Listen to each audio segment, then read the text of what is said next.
We move next here to Trump's trade wars. Are they protecting American jobs or just taxing your wallet? Steve Cotton joins me with the question, for whom the tariffs toll? Help me understand, are we actually going to see any of those billions of dollars that have already been paid out in tariffs refunded, or is the Supreme Court ruling, essentially empty words with no real cash coming back to importers or to consumers? It's you kind of are left wondering here, what have I been paying extra for in the last year? Well, it's an excellent question, and I think unfortunately the companies will not see refunds anytime soon. There are over 300,000 U.S. companies that paid tariffs, and over 30 memorandums of understanding with our trading partners that now apparently have no legal basis.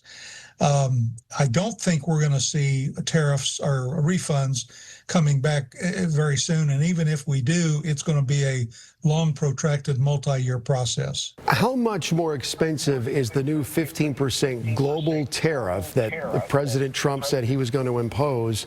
How much more expensive is that compared to the old ones that the Supreme Court just killed? Well, I think in some cases it actually may end up being a slightly lower tariff. There are all kinds of countries, especially in Asia, like India, for example, that have much higher tariff rates. China is another one. So if the lower tariff rate that the Trump administration has sort of announced as a fallback holds, then some of these countries may get a reduction in their tariff rate. But you have to look at tariffs on an individual industry, individual countrywide basis to have any kind of sensible assessment done on the impact. It's really very much a case-by-case situation.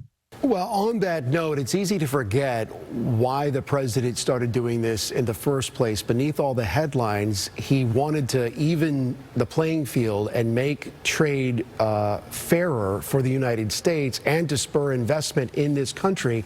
Is there any evidence that the president's plan has produced results on that end?